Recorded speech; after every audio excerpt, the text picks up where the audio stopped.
Hi, everybody. Welcome into another episode of Arsenal Fan Circle. With me here, I have a Tanner from the Bearded Gooner. And thanks for coming in, Tanner. Of course, always a And pleasure. Thanks for having me, man. of course, no problem. And we put out a tweet at Arsenal Circle, and we have a guest here. Hopes, thanks for coming in. And if anyone else is out there, join us as well. Hopes, how are you tonight?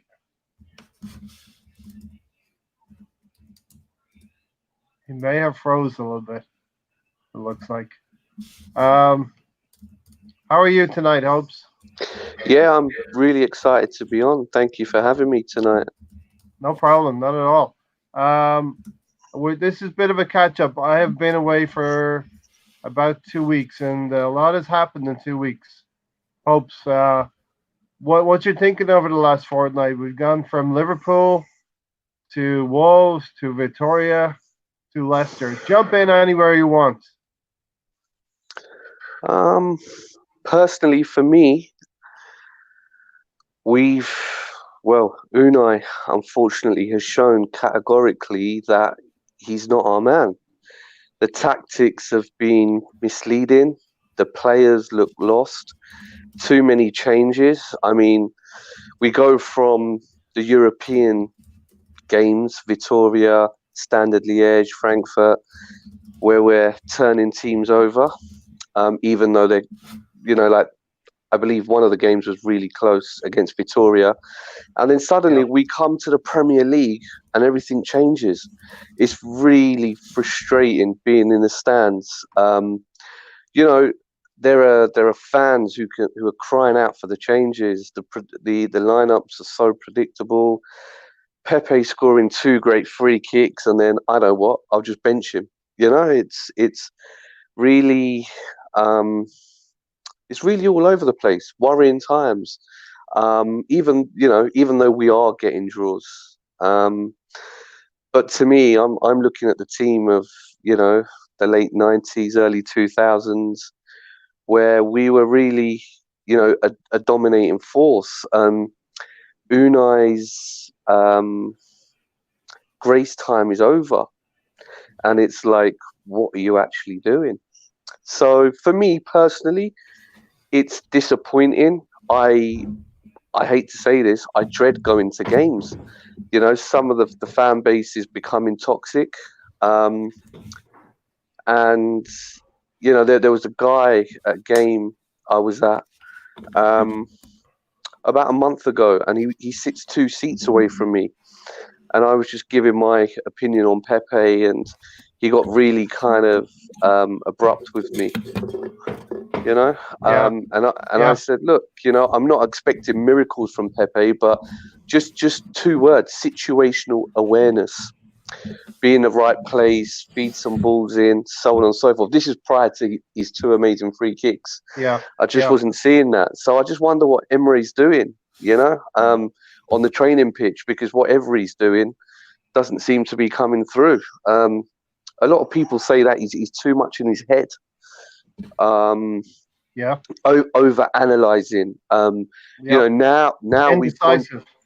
absolutely, yeah, and I think the indecisive is a consequence of the over-analyzing, and he's gone from his half-time substitutions to Yeah, like 70th minute. He's yeah, bringing on the players that should have started. I think our last game, yeah, he actually played Chambers as a left back when he's got Kieran. No, the game prior to that, he played Chambers on the left and he played Bellerin on the right when he had Tierney on the bench. And you're thinking, every time I've personally seen Tierney in action, oh wow, it's just like, running up and down that wing, yeah. and he can get back. He gives us so much more than Kolasinac. More importantly, he gives us a final ball, from that left. Martinelli's been using a lot. Yeah, Martinelli. absolutely. Yeah. So and the whole Tanner, the indecisiveness from the coach. It was what was working. Was it working last season in the early part of the season, or were just like getting lucky with that 22 game unbeaten run? I think when you go on a run like that, luck has to play a factor, but also luck is when preparation meets opportunity. Um, but I do think there was a bit of luck involved in that 22 game run last year. And Hopes hit the nail on the head with the substitutions. He like everything he touched turned to gold during that 22 game stretch with the substitutions, and now all of a sudden he just almost seems like it almost seems like he wants to be sacked with some of these decisions that he's making. It's just, obviously that's not the case, but mind boggling decisions with the starting 11, with some of the substitutes that he's bringing on. It just, you're down a goal at Leicester, and he's it just it his decisions make no sense to me. There's really no other way I can put it at this point. So Yeah, it's mind-boggling, Hopes. It's really mind-boggling. Um, I think going back to what Tanner was saying about how preparation um, results in opportunity. That's what I understood from what Tanner said. Yeah, But I think that if you dissect the 22 unbeaten run we were on, we were just turning teams up like 1-0, 2-1. There were no emphatic victories. All right, the one that sticks out most is yeah. the Fulham game, All them away. where Yeah. yeah, yeah, when Ramsey scored that, yeah, it was the succession of passes. I just think that Unai Emery is digging his hole deeper, and more importantly, he's now backtracking for the likes of Ozil. He's bringing him back into the team, but I question: is he bringing him back into the team because he wants his services, or is he bringing him back in to act as a scapegoat? I hopes it's a little bit of both. If you want my opinion on it, well, let me put it to you this way. I think there's a little bit of Emery. First of all, he needs him in the lineup right now because there's no Granit Xhaka, and he's not going to put Xhaka back in the lineup. Um, I don't think he trusts Emil Smith Rowe right now in the midfield, which is actually a player that I very much like to see get another opportunity, at least in a Europa League match. I know he's coming back from injury, but I think he needs Mesut Ozil in there right now simply because he needs a body. But almost as if to say, if things don't go well, here's Mesut Ozil. I'm going to offer you up Mesut Ozil as the scapegoat to say, see, this is why we haven't been playing him. Now you can see why. And it could also be to stop the the Mesut Ozil chance at the stadium, and quite frankly distract from the Granit Xhaka situation and everything else. And it seems he is very much guided by the opinion of others, Hopes, and he doesn't seem to have the strong mentality, Unai Emery. Um, the whole captaincy issue, what did you think of that? I think he played it very diplomatically. It was a collective decision. It was made by the team, very, very political. Almost like he was saving his own skin because, himself, potentially his advisors were saying, look, uh, Xhaka's not exactly the flavour of the month with any fan or most fans, you could say. Mm-hmm. And yeah, the stats speak differently, in some sense when we have him versus when we don't. There was a period last year when Xhaka and Torreira were our two main holding midfielders. But then it just seems like whenever Xhaka plays, I don't know about you guys, I get nervous. I just think what's he going to do? Is he going to pass it across the goal? Or, He's just fragile, let's say, for want of a better word. It worries me in that respect. But the whole captain situation, let's be honest, I don't. Even if he didn't pick Xhaka, who else could he have picked? From who was available? Holding's injured; he's just come back in. Bellerin wasn't there. The only one who kind of looks, in my opinion, like a captain would probably be Lacazette. But even then, I just don't think anyone, like, for me, a captain, defined captain, is when everything is going against us, to say, give me the ball. Yeah. Or, right, calm down, take it easy. Guendouzi's beginning to show signs, characteristics, traits of a leader. Yeah. However, too young and holds the ball too long, and just not absolutely, and especially in the big games against City, Liverpool. Will Guendouzi, at his age, it could actually break him rather than make him. Yeah. Too much pressure. Yeah. And I did put a tweet out earlier. Do you think there's too much pressure on the young kids, or is age just a number, Tanner? I don't think there's too much pressure. I think age is just a number. We see this, we see it with other teams where, the younger players come into the lineup and have an immediate impact. You see it across other sports too, quite frankly. You see it in baseball, you see it in ice hockey, where you get an 18-year-old come in and just sets the world on fire.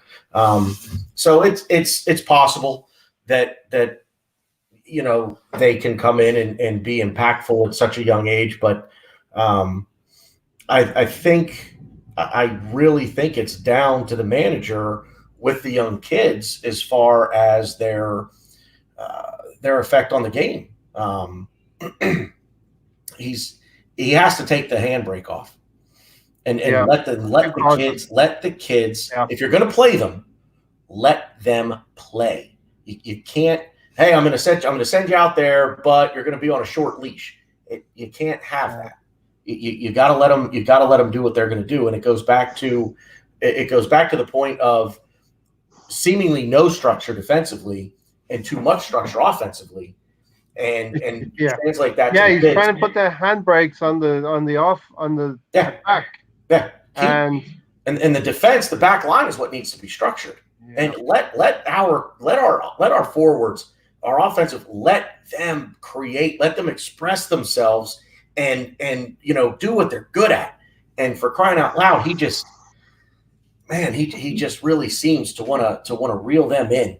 So, and Hope's back to something that Hope said about the 22 game unbeaten run. I lost my train of thought. Go ahead, Ray, take over. Welcome to live television, folks. This is live TV. Hopes. Noe has a comment. I feel like the team isn't playing for Emery and want him out. To be honest, I don't blame them because his tactics make no sense most of the time. And you can't argue with that. Apart from maybe the first part where do you think the team is playing for Emery, Hopes? Put it this way, even if they are playing for him, what's the system? What are the tactics? What is the strategy? What is the in-game management? To be a protagonist. From minute one, from the first minute he came, it's let's play out of the back, let the wing backs supply the forwards, let's just omit midfield. That's why we got found out in the European Cup final. And it just seems like, okay, look, as human beings, we're all fallible. We've all got errors, we've all got mistakes, but I do not see Emery learning. So going back to your viewer's question there, even if the players are not playing, or even if they are playing for him, let's go that way. To what system? Because again, if you notice, a lot of our goals come from Laka supplying Oba and Oba supplying Laka. Hmm. And without those two scoring, you know, you know, Pepe's not really supplying, or even prior to Pepe, that we've had the No, injuries. Granted, then Ozil was omitted from the squad, so there was nobody creating. Mkhitaryan towards the back end of last season fell off, so if we look at that angle, they're not playing for him. No, that they are playing for him. Okay, what's the system? So alternatively, it kind of just looks like they're not playing for him, because equally, even if you go that way, that the players are not playing for him. But if I think players have some sort of pride around them, and we wouldn't be getting yeah, away with one draws, two draws, if they were not really playing for him. correct. What Tanner said about the defence, just to change the subject Uh, briefly. fine. Yep. Look, he hasn't changed it in Unai Emery hasn't changed defence in his tenure. Yeah, he's changed the personnel, he's changed the system, but our defenders can still pretty much not defend. We went through this phase. Wait till Rob and Hector and Kieran are in the team, and everything's going to change. No, because we forget. Just as Arsene Wenger was leaving, the fans were booing Bellerin. You Yep. know, only Holding has been sort of our somewhat consistent defender, but then he got injured. Then Socrates looked like he was playing the part. So I just kind of think it's a whole, are we playing old school football like Kevin Keegan? They score 4, we score 6, or are we trying to have a bit like Klopp, where okay, that is a problem. Okay, I'll go and splash the cash on a Virgin van Dijk. But the thing is that even if you go and bring in a VVD, like, that person needs coaching. No one's the finished article, and there's different times, different tactics, different strategy required. And as at the start, I said, to me, the players look like they are lacking that help, that support. I'm now baffled when I go to games and I see Unai Emery pacing up and down and his heat map on social media, and I think, do they actually even listen to him? Well, what's he Yeah. saying to them? Yeah. You guys must have heard. Oh, okay. What he's, like, they don't understand him. They don't. What if they don't understand him in training? How are they going to understand him in an in live game? I mean, Yes. irrespective if they do or Yeah. don't. But what is he actually telling them? And do they Yeah. actually understand him? Yeah. It's baffling. Literally, do they understand him? I'm not making fun of him. Yeah. Kudos Yeah. to him for trying to learn the language. God bless him. There's a barrier there. There is a problem. He is not the easiest guy to understand. Now, I hope in training, somebody like Freddie is there to, I'll say, maybe get that point across more clearly, just from a pure language standpoint and clarity. So, And to your point, Hopes, I had championed Bellerin to be the captain because he's been through some tough situations with during the Arsene Wenger years. You're not fit to wear the shirt. He's come through all of that. He knows what the club is all about. But these 5 captains really puzzle me. And I made an excuse last season, or maybe he excused what he was doing, tried to ingratiate himself with the dressing room in the first season. But to carry the 5 captains into the second season, for me, was ridiculous. After one season, your players, you should know your players, and you should nominate a captain and a vice captain and be done with it. And do it early in the season, not wait and wait and wait. Uh, Hopes, we had a good preseason.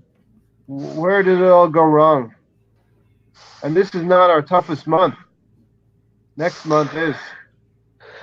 Absolutely. I think pre-season, if you look at the teams we played, okay, they were, world class, some of them. However, if you look at the personnel they fielded, I mean, I believe Liverpool had a really bad pre-season. They didn't go out winning and, all guns blazing as such. Pre-season is pre-season, doesn't carry It's anything. about getting fitness. and Yeah, being good to go for the season, absolutely. or 80% before the season starts. I would say preseason is about perfecting the system, but there's no system. At least not that we look. Yeah.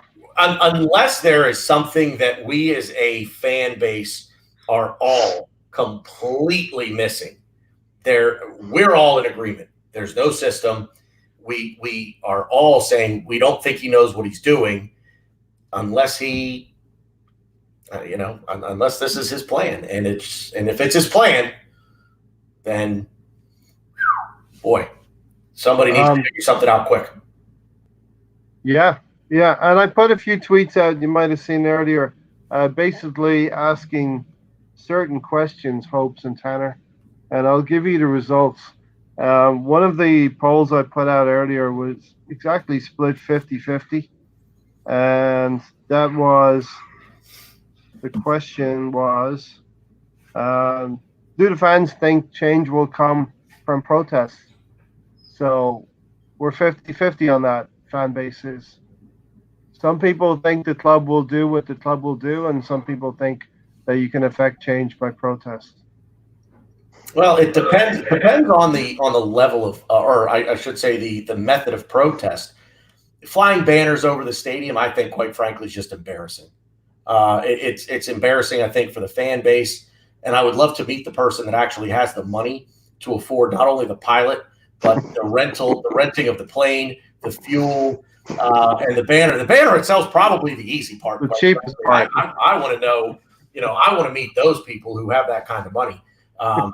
But you want look, if I may, and I tend to do this. I relate everything to American sport. Ray, you may be able to appreciate this. Hopes, I don't know if you're a baseball fan, but here where I live, I'm an in-betweener.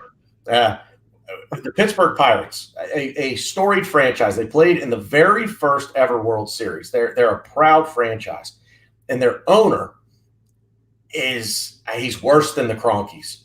If you can believe that, he is worse than the Cronkies. He does not put money back into the baseball team at all. And there have been talks of protests here going to the game and third inning walking out. And I've heard the same thing with games, because that's what you have to see it on television and then see it.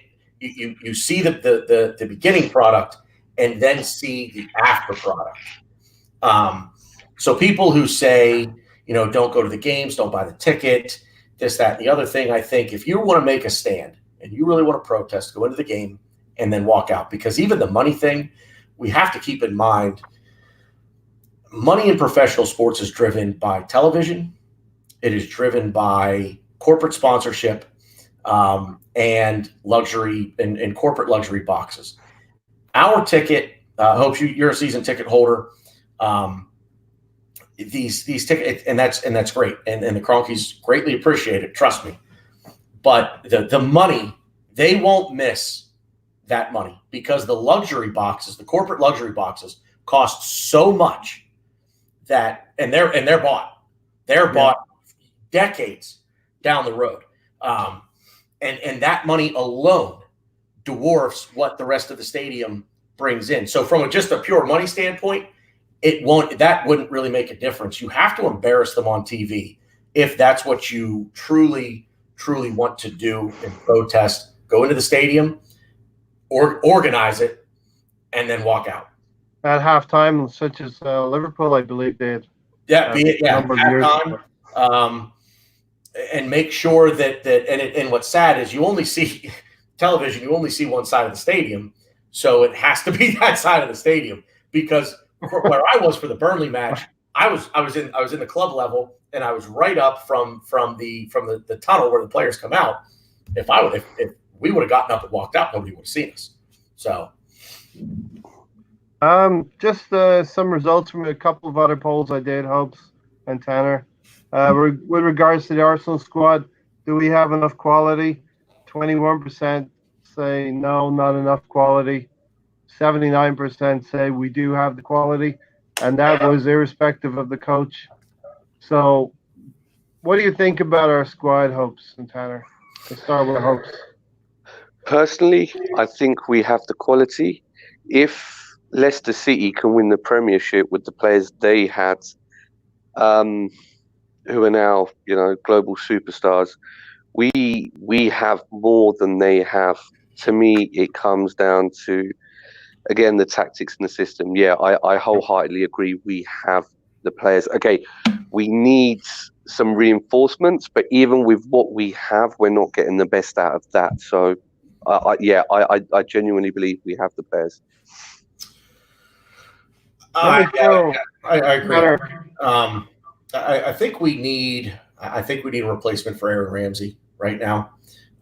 Maybe not the same kind of style that deep line midfielder that can run into the play the way that he did, but a box to box midfielder, someone to link the defense to the attack. Attack wise, you can't ask for anything more. I mean, what realistically, what more could you ask for in an attack? Could we use a world class defender? Of course we could. I think our fullbacks, I think Bellerin and Tierney are just fine. I really do. Lucas Torreira is played in his proper position as that central defensive midfielder. He showed us last year what he can do there, and so I think that position is set if he's played there. So it really comes down to a couple of center halves and a link, a midfielder that can be a link between the defense to the attack. That's where I think we lack. But this manager doesn't even. I really hate to continue to be negative about him. I'm trying really hard to just be positive now after what the board said. But the manager has to play.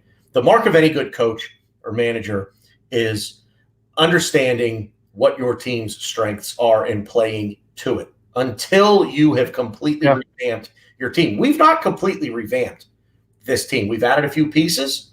We need more windows. Yeah. Yeah, at least another window. Yeah. But I'm not. I'll be honest. I'm not willing to give him another window because I don't think it'll make a difference. But Hopes, I think we're getting to the crux of the problem here.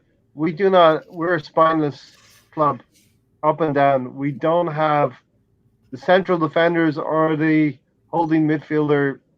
We have a holding midfielder, in my opinion, Torreira, but he's not being played in that position. There's the three positions that we need changing. I think it's a bit like Kieran Tierney, even Leno. Even if we got world-class defenders, like I think Upamecano's been linked with us, and if we had Soyuncu and Evans, what could we do? But even if we had Soyuncu, even if we had Soyuncu, there was Umtiti. Umtiti was linked to us over the summer as well.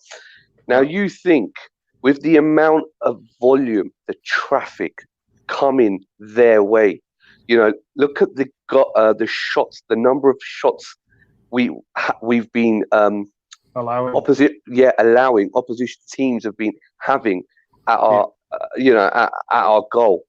Just that alone, I mean, is the midfield doing its job? Is the defense doing its job?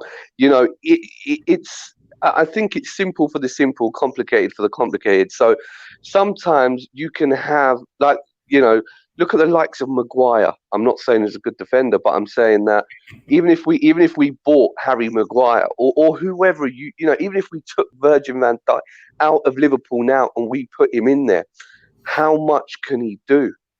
And that's why I think I think that it'll just be a bottleneck. We'll have the players. How much more time do we say, this manager, I like him, I respect him, but he's just simply out of his depth. Just go back to an earlier point about the players not understanding him. Well, Arsenal were not a Mickey Mouse club. How much does it cost to go and get an interpreter? And if not that, like you've got people like Bellerin. He can speak both Spanish and English. For crying out loud, he sounds like he was born in North London. when he Yeah, speaks English. you know, Captain Material. Again, he could use him to express what the needs are and what he wants to say. There are so many ways around it. I just think all of these elements are nothing but excuses. But yeah, I genuinely believe we could have the best midfield, but yeah, 25, 28, 30 shots. God. It's yeah, even the law of averages, right? You're gonna let one in. What to speak of Leno? I don't think these players are being able to come out of their shell. Going back to the comment about young players, just let them play. Take the handbrake off, let them do their thing. But with a manager who overly analyzes the game per se, how much are they being allowed to do that? Not at all. At least in my opinion, not at all. Go ahead, Hubs. I was just going to say, I don't want it to sound like I'm. Maybe I should have said this earlier. Like I'm bashing Unai Emery. I love Arsenal. I want him to succeed. We all want it. Yeah. I really want him to succeed. When he came in, and I was so excited seeing the changes, seeing some form of style of play. But look, it's just not working. And how much more do we actually just, how much more time do we give? And touching on the point about protesting, they call, when we're at Highbury, they used to say Highbury Library. We've tried protests. We've tried different ways, flying planes over the stadium, banners, walking protest to the stadium before the games.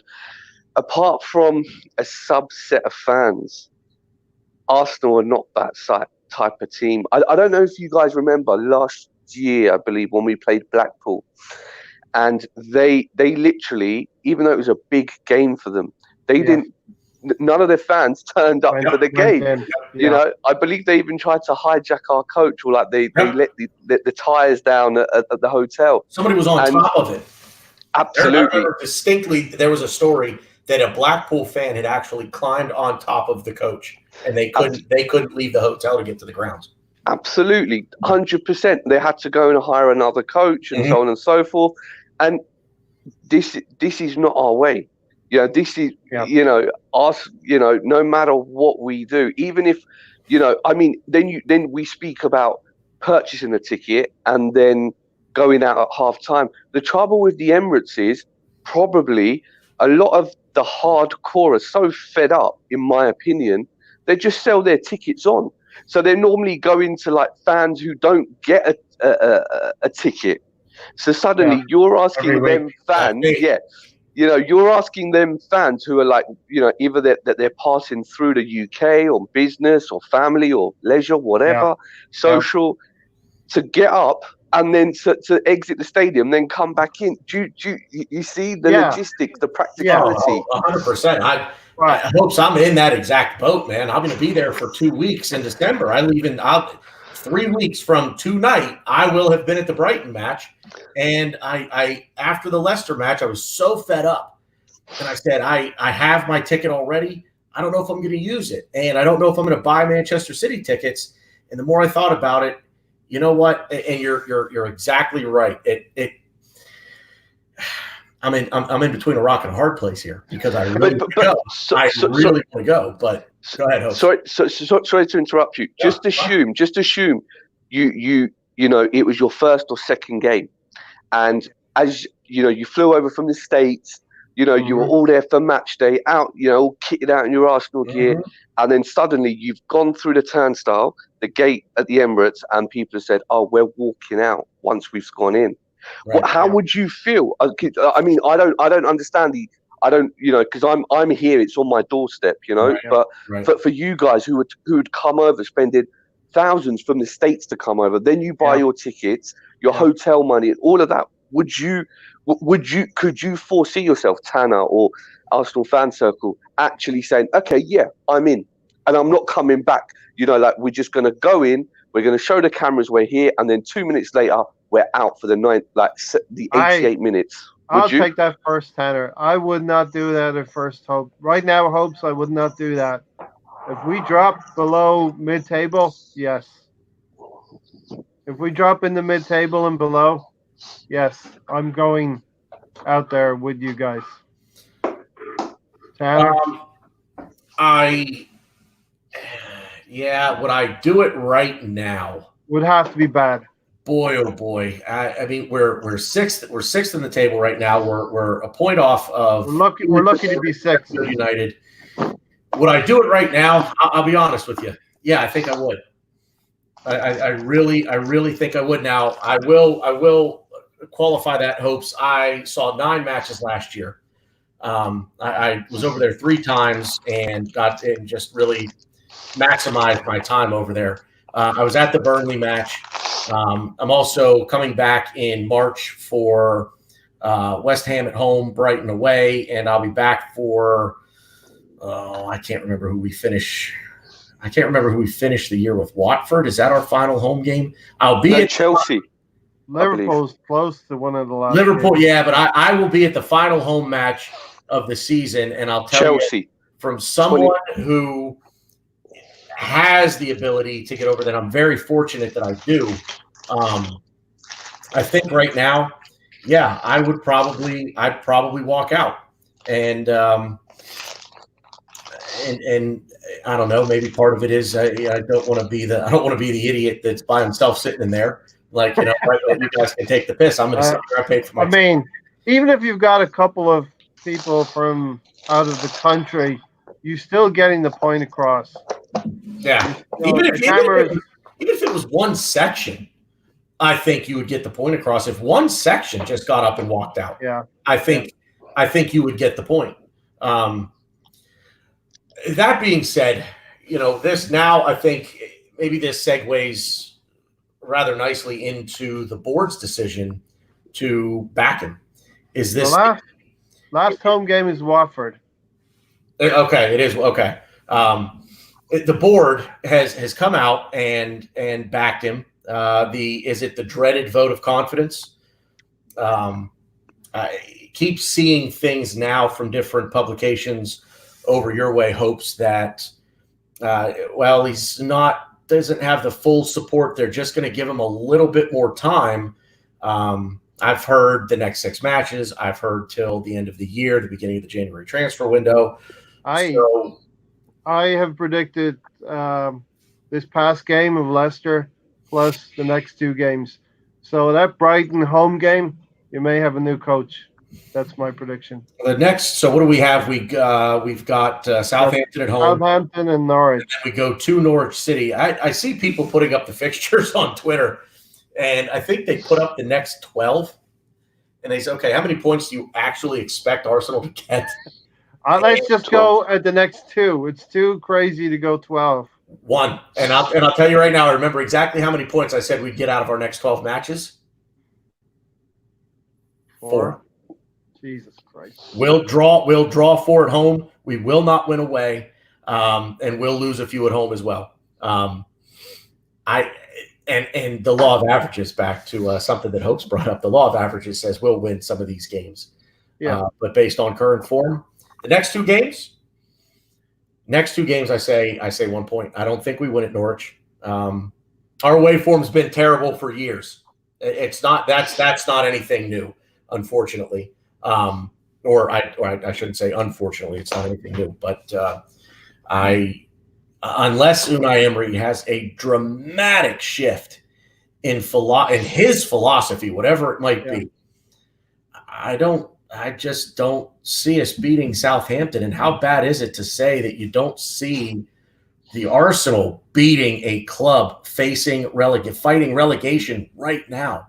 How bad is it to say that we go to Norwich City, a team that was newly promoted, and we can't get a result? I just right now, I can't imagine what their confidence is, because my confidence is shot. And all I do is sit here on my couch and watch them. I think if we don't get 4 points out of those 2 games, Emery might be gone. Hopes, what do you think? And let me add on to that, Hopes. When did you When did you know you're going to every game? When did you notice that the groundswell of support going against Emery?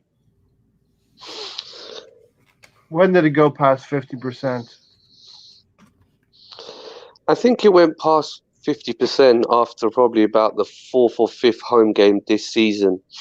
But that was as a collective, you could say like past 50%. However, amongst some of the hardcore that I know who've been going since the 70s, late 60s, they were saying it since Crystal Palace last year when we just capitulated towards the last 8 games of the season. Yeah, Going back to the board, if you look at it, what choice do the board have? Because the boards are now being called into question to do something they've never done in probably the history of Arsenal, is sack a manager after so many games. And okay, I know in Zest it's easy to say give it to Freddie, give it to so and so, give it to Mourinho, but let's be honest, the board have never been likely to make rash decisions, and it goes beyond Unai Emery. I saw you put a message there by someone who said, "Oh, Cronky out." You see, to yeah. me, Sea dogs. after Wolves, people are saying, right, okay, you know, let's see what happens at Leicester. And just like Cedar says there, Cronky out. To me, I was saying way before Wolves, way before Leicester, get Emery out, and that is down to Josh. It's not even down to Stan, because the way I see it, Stan's giving it to Josh. Josh, this is your baby, and Yeah, now absolutely. and now, like, try and make this club successful with irrespective. Let's put the money aside for one moment. You Hmm. see, it's easy for Josh to come out and make the statements he made um, during pre-season, and saying, "Oh, just be excited, Be very excited. excited," and so on and so forth. But at the end of the day, if you really truly loved, something, someone that much, you'd say, I don't care who I get in until the end of the season. What I'm seeing now is not good enough. And then I hear Arsenal fans complain about Raul and Edu. Are they just puppets? Just doing whatever Josh wants, or in one sense, they don't really have a choice because that's their employer. They can say, okay, so and so is available, so and so is available, so and so is available. But at the end of the day, the board, when we say the board, let's be honest, in my opinion, the board equals Josh Kroenke because majority shareholder, Yeah. right? Whatever he says goes. And therefore, whatever happens, if Unai Emery sacked or not, whatever, it symbolizes what Josh is desire, ambition. Ambition is for our club. Hmm. And that's the most disappointing thing. We can sit here and say we want a CDM, we want two centre backs, we want, this winger, that winger. Yeah. But at the end of the day, Josh is just sitting there and just saying no, and therefore, what choice do the board have? Because they've never done something, and they're not going to. I don't know. I'd like them to do it, but if they're not going to do it, they've got no choice but to say, well, yeah, fantastic. Like, what we're backing him. It's almost like, I don't know, Mm. if I had a terminal illness and I had 5 days, I'm literally going to be more positive than negative, right? Because I know I'm on my way out, right? Whatever, something along them lines. Yeah. I Yeah. Yeah. have Yeah. no choice at the end of the day. Well, look, I have a long statement here. I had notes, and you've happened upon some part of my notes as well. Hopes. So Emery is the coach, and he's not decisive, but we're seeing echoes of the Wenger years in that Emery seems to be the direction of the ire of the fans is towards Emery, and Raul and Vinay are not stepping in there, much like Gazidis did not step in and take the flak. It looks like Emery is taking all of the flak right now. And secondly, are we? I'm proud that we are that club that has the history of sticking with long-term managers and not becoming a Chelsea, firing a manager or coach every 9 to 12 months.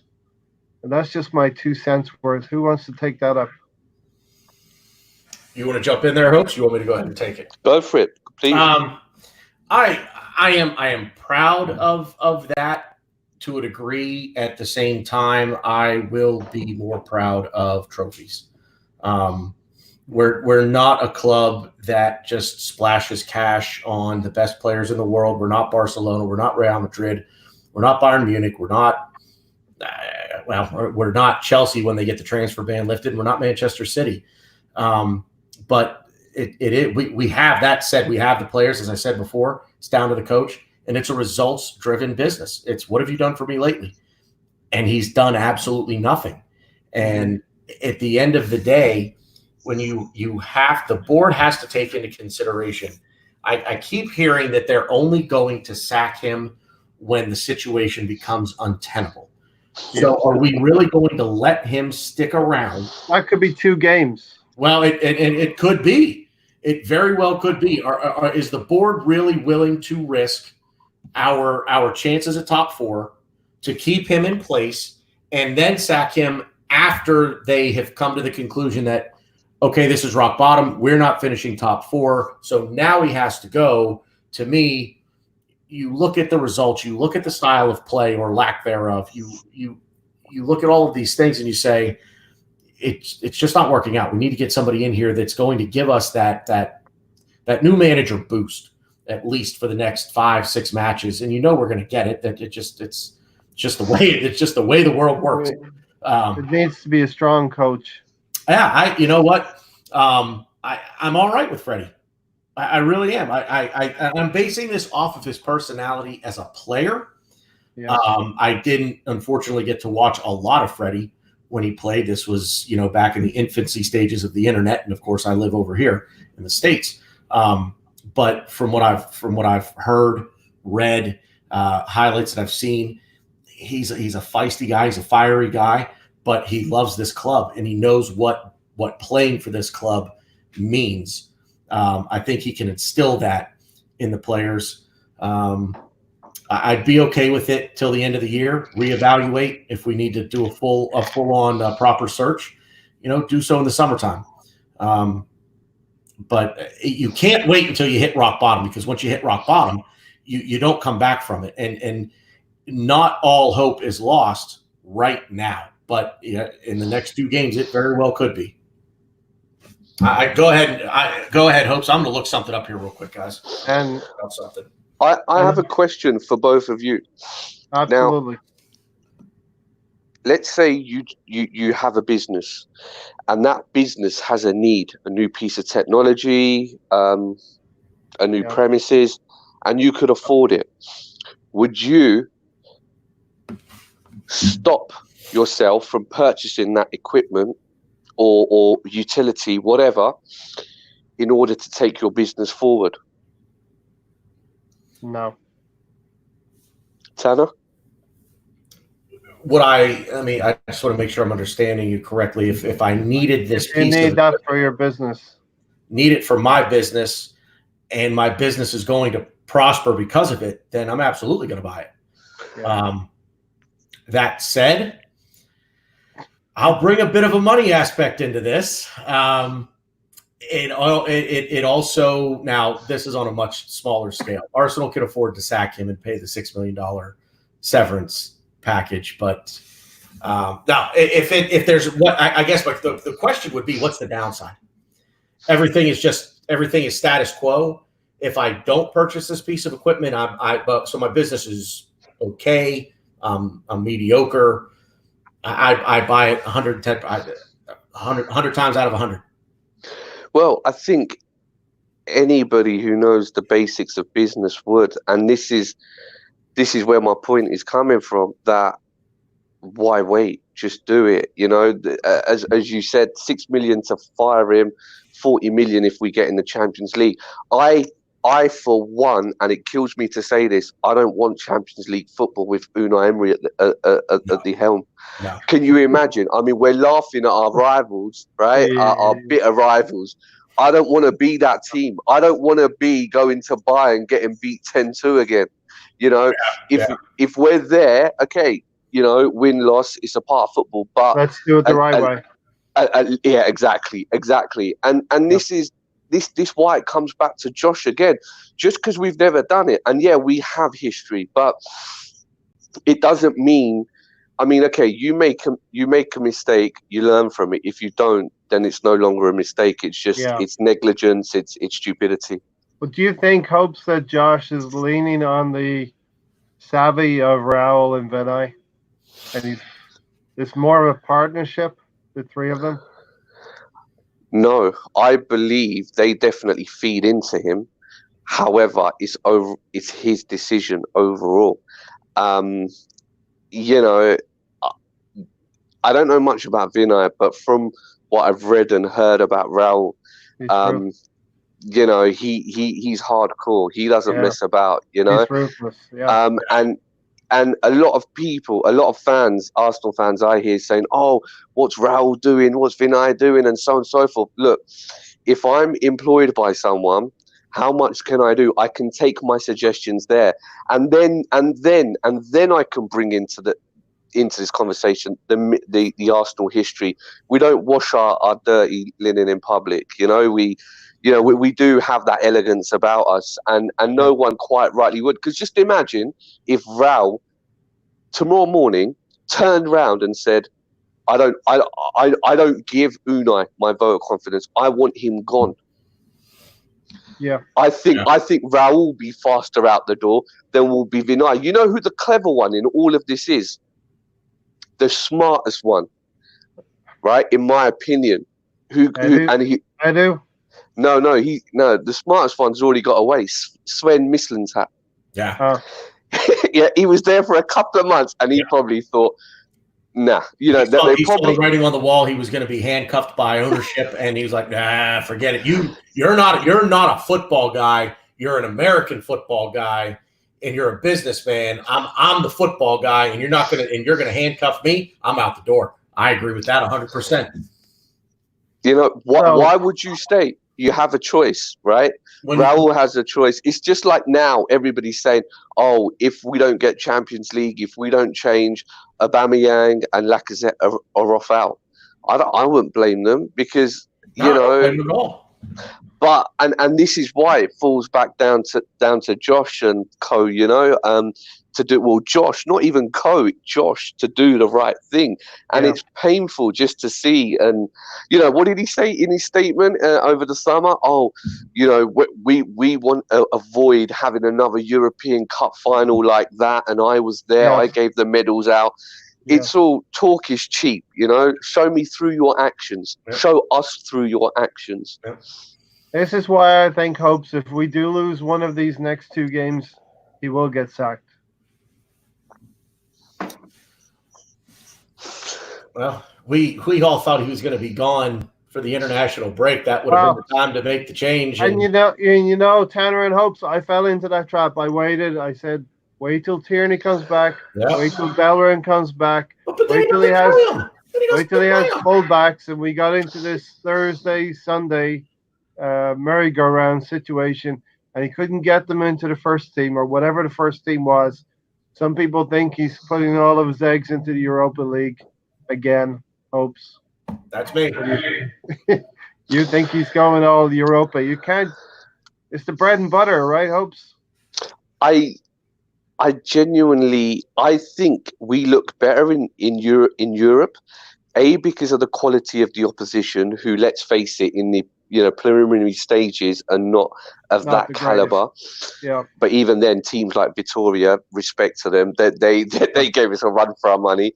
But that's why that's why he looks so good in Europe or in the Carabao Cup at this stage or the FA Cup.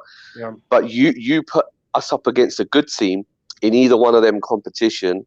No, and that's why Premier League teams, their managers saying, have a go at them. because if you get the first goal, they'll capitulate because Yeah. there is no backbone. There is no resilience. We lack we that need resilience. we need 3 goals to be safe. Not in this day and age. Well, well, you say that. Think about Liverpool. Yeah. Yeah. Yeah. And we need 3 goals. We need 3 goals to Tell be me, somewhat safe after a manager was hired and said he would rather win a game 5-4 than 1-0. all right. So I've been out of the loop for a couple of weeks. Tell me what both of you thought about the Liverpool game. Good points and bad. Go for it, Tanner. Good points. We scored a lot. We scored 5. Yeah, that's and it was the kids. By and large, it was the kids doing the damage. The negative obviously is the defending. It's just atrocious. The one positive, not for us. Alex Oxlade-Chamberlain's goal was an absolute screamer. There's nobody's stopping that. So that the other team does get paid to play as well, and they Joe make Willock. plays, Let's give Joe Willock some kudos. Oh, absolutely. So even if you cancel those 2 goals out and just say, okay, what do you do as a goalkeeper? They're brilliant shots. Capitulated defensively yet again, blowing 2 separate 2-goal leads. Conceding in the final minute. The final minute of stoppage time. Come on, I don't care if you get the ball again. But kick it 100 freaking yards. Kick it up. Kick it to the upper bowl. Kick it out of Anfield. Kick it straight up in the air. Not I don't that care. easy. Get the ball when Apparently. you are at that time of a match. Sorry, now I'm getting worked up. This was Get similar to the Wolves game. That goal was similar to the Wolves game. Yeah. It's in the box, and nobody wants to take charge. No, you do it. No, you do it. No, you do it. Yeah. Somebody get their foot on the ball and just kick the thing out of the area. Just get rid of it. I don't care where it goes, as long as it doesn't go into the back of our net. Get the ball out of there. Go ahead, Hopes. Sorry. Hopes, what did you think of Ozil as well as everything else there? I just asked. He's come back looking hungry, running back more, something he never used to do. As soon as he lost the ball, he'd throw his hands up and sit down, so he's running. I think he's trying because he sees that now's his opportunity. If any. Yeah. Versus Emery, you think? Is his effort directly related to Emery's close demise? I was just going to make that. Sorry, Hopes. I was just going to make that exact point. He's got a chip on his shoulder now because, look, he hasn't played for the better part of a season and a half. He's been out. Yeah, I think. Yeah. Sorry, Hopes. I think he's got a chip on his shoulder. You're absolutely right. No, absolutely. No, I don't mind. He's like a untamed animal let off the leash. Does he have anything to prove to Emery? Personally, I don't think so. World Cup winner, Champions League winner, played for some of the best clubs in the world. Coming to the end of his career, he's on a payday at Arsenal, 350k a week. No, I genuinely, for us as a team, I always look at Arsenal like, the Arsenal, not just a player. Yeah. It can only, as long as Ozil does what he can do, then I'm all for him. But the minute Ozil turns into complacent Ozil, get him out. Get him out. And just to go back to your previous question about, the plus and negatives about Liverpool, the plus is for me, we scored 5 goals at Anfield. And the negatives were... Martinelli. Martinelli as well. But I mean, there's no stopping Martinelli. He's just waiting, under the... Can you imagine Martinelli under a Klopp, under a Pep Guardiola, or even a Brendan Rodgers? Maybe not a Pep right now. Pep has lost his joie de vivre a little bit. And the negatives were we lost against the Liverpool B team. Yeah. B team, Yeah. and again, it showed, unfortunately, on our manager, he's just not up for that challenge, We lost to a team that was, while I won't say actively trying to lose, they were passively trying to lose. Yeah, They're I getting mean, you had a clocked. They bunch really of want to win that you game. And we still Oman, couldn't lose. Milner, Lalana, Oxlade, Chamberlain, and a bunch of kids. Yeah. I think. Yep. So yeah, on paper we had the better team. I was hoping that this would signal the return of the Arsenal-Liverpool rivalry of the 80s and early 90s.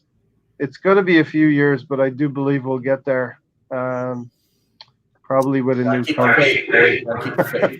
Probably with a new coach. I think this is a good spot, though, to sign off. Hopes. I know it's getting late there. And thanks for coming on. Really enjoyed you. Good stuff. Pleasure to meet you both. Thank you for having me on. Really, thank you so much. Hey, I'll look for you in December when I'm over there. Yeah, please do. Upper tier, block 101, row 6, I'm in.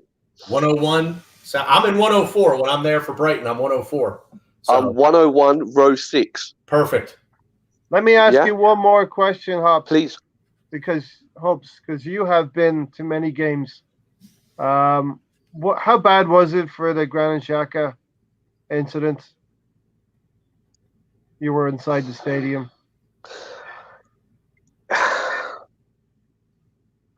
Okay, my personal opinion. You don't have to answer the question. No, first and foremost, my personal opinion was that it was a sign of relief. It was like, yes, just get off.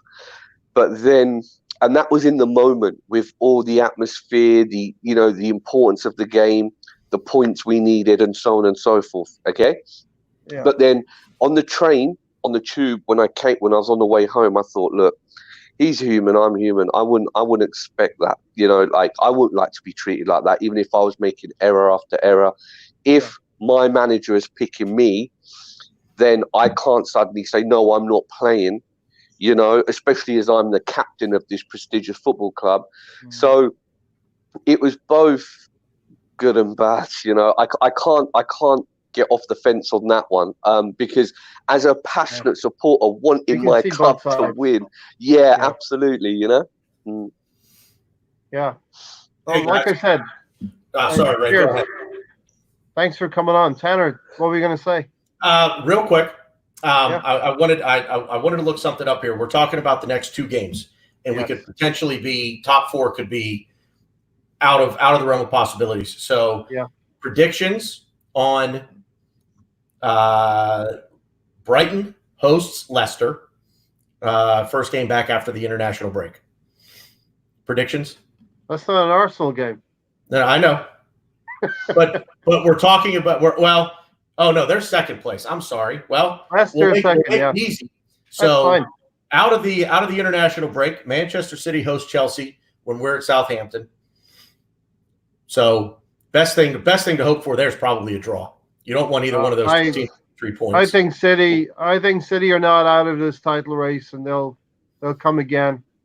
Liverpool have been quite lucky. They're doing well, but they've been quite lucky. I think Liverpool win it ultimately, but City come back into it. So Manchester City will host Chelsea. City win. Newcastle. Chelsea will host West Ham. Leicester will go to Brighton. And I just had it here. I apologize. And then they will host Everton. Those are the next matches. Those are the next 2 matches for each of those teams. City and Chelsea kind of comes at a good time. I think they could cancel each other out if they could play to a draw. That helps us. Leicester, I got to see them taking 6 points out of this. So I'm looking at. Unfortunately, we have to scoreboard watch at this point in terms of top 4. We've been doing it since last May. Yep.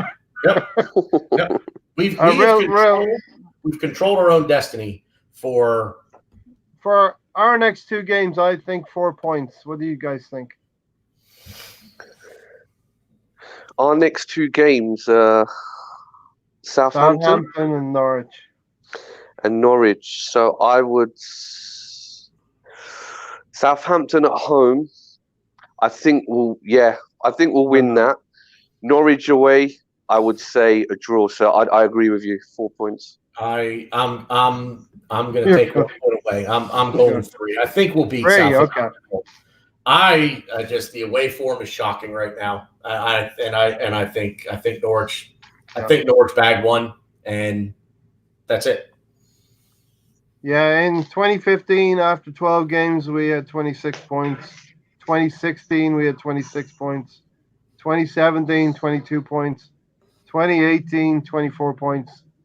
And 2019, 17 points. It's shocking, boys. It really is. And goal difference it's off the charts in a bad way. Yeah, we're -1. I think in the last 5 years, I think our lowest until this year was plus 13. Yeah. So, Can you guys? Sorry, just one more point. Do you guys realise we're 17 points behind Liverpool as of this moment, and we're 9 points behind second place Leicester? And it's that's just going to make me sad, especially when I think of all the points that we've dropped. We're 10 points off relegation. Yeah, we're closer to being relegated than we are to the top of the league right now. I want to say it can't get any worse. Bite your tongue. Well, and yet our board comes out and gives the manager a vote of confidence. Yeah. Let's hope it's the dreaded vote of confidence. You've heard of the dreaded vote of confidence. Yeah. Yeah. Listen, all right. Hopes, thanks for coming on. Thanks a lot. Good night, guys. Talk to you. Take care. See you soon. Come on again. Anytime. Yeah, thanks for having me. Cheers. Bye now. Cheers. Tanner. And then number 2. All right, buddy. That bearded. Hey, everyone watching us on playback, check out Tanner, the Bearded Gooner. Give him a follow on Twitter, and he has a YouTube channel as well. You want to give the vitals for that, Tanner? Same name, youtube.com/BeardedGooner. The Bearded Gooner. Okay. We'll get out of here. Hopefully Southampton can give us a much needed when you need that shock, you're having a heart attack, you need that shock. The defibrillators, yeah. You need a defibrillator. Hopefully that's what we get on Saturday. Or just a swift kick in the rear end. I'll take either one. Thanks for coming on. We'll see you later, and all the rest of you. Thanks for watching. Good talk, guys. See you out there. We're out of here. Talk to you later. Thanks. And